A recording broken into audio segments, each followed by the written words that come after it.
Moja, karibu msomaji. Nitasoma.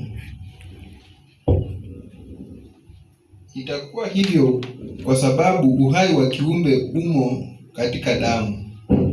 Nimewaagiza kuitolea damu madhabahuni ili kufanya ibada ya upatanisho kwa ajili ya roho zenu, kwa sababu damu hufanya upatanisho, maana uhai umo katika damu.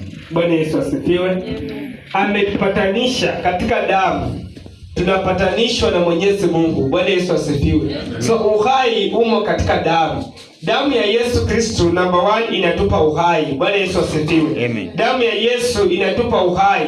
Hata wakati ambapo kuna mazito, hata wakati ambapo kuna magumu, damu ya Yesu tunapatanishwa na damu ya Yesu. Na katika damu ya Yesu kuna uhai. Katika damu ya Yesu kuna vitu ambavyo ni tofauti. Unapokuwa mgonjwa unahitaji damu ya Yesu. Bwana Yesu asifiwe. Amen. Unapokuwa na shida unahitaji damu ya Yesu. Wakati ambapo umeipokea damu, umepokea uzima, umepokea baraka. So damu ya Yesu number 1, tunapatanishwa na damu ya Yesu. Bwana Yesu asifiwe. Amen. Unapatanishwa na damu. Wakati ambapo damu ya Yesu inafanya kazi ndani mwako, wewe unapatanishwa na damu. Inaponya majeraha ya moyo, inaponya magonjwa. Bwana Yesu asifiwe. Amen. So damu ya Yesu umepatanishwa nayo. Katika mahali ambapo unafanya kazi, unahitaji damu ya Yesu. Mahali ambapo umekaa, unahitaji damu ya Yesu.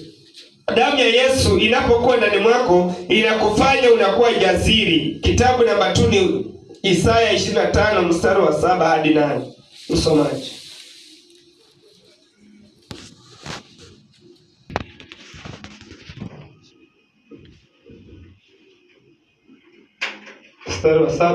Mstari wa 7.